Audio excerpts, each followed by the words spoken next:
Angkatan bersenjata Rusia dan Ukraina memperbarui informasi terbaru konflik dari garis depan tanggal 3 April tahun 2023. Juru bicara Kementerian Pertahanan Rusia Letnan Jenderal Igor Konasenkov menyebut terjadi kontak senjata di sejumlah wilayah.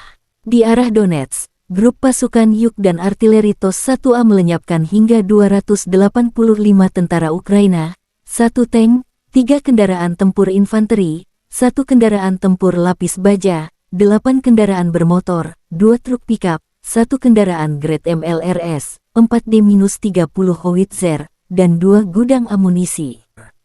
Pasukan pertahanan udara Rusia mencegat 10 proyektil HIMARS dan Smerk MLRS dalam 24 jam. Selain itu, 7 kendaraan udara tak berawak drone Ukraina ditembak jatuh di dekat Aleksandrovka, Republik Rakyat Donetsk, dan Nogolnoye dan Staraya Krasnyanka, Republik Rakyat Lugansk. Letjen Igor Konasenkov melansir secara total, 405 jet tempur angkatan bersenjata Ukraina, 228 helikopter, 3.648 kendaraan udara tak berawak dihancurkan.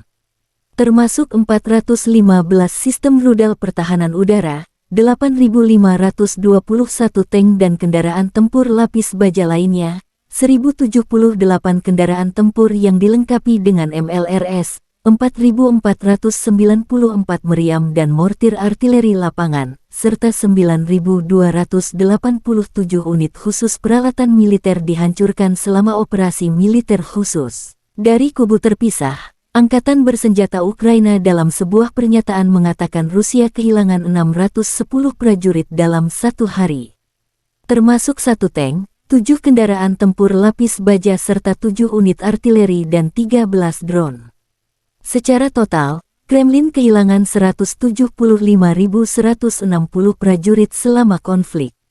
Termasuk 3.619 tank, 6.993 kendaraan tempur lapis baja serta 306 jet tempur dan 291 helikopter. Konflik Rusia dan Ukraina berlangsung selama 404 hari, belum ada kesepakatan damai antara kedua belah pihak. Ukraina juga menunjukkan rekaman peringatan pembebasan wilayah Kyiv dari penjajah Rusia. Kami melanjutkan perjuangan kemerdekaan tanah air kami. Kemuliaan bagi semua yang membela Ukraina, kata Angkatan Bersenjata Ukraina dalam sebuah pernyataan resminya tanggal 3 April.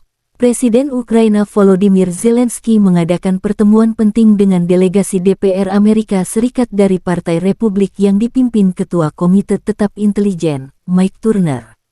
Dukungan bikameral dan bipartisan dari Amerika Serikat, Presiden Biden, dan seluruh rakyat Amerika telah memainkan peran penting dalam kemampuan negara kita untuk melawan Rusia dalam perang demi kebebasan dan nilai-nilai demokrasi kita, kata Zelensky.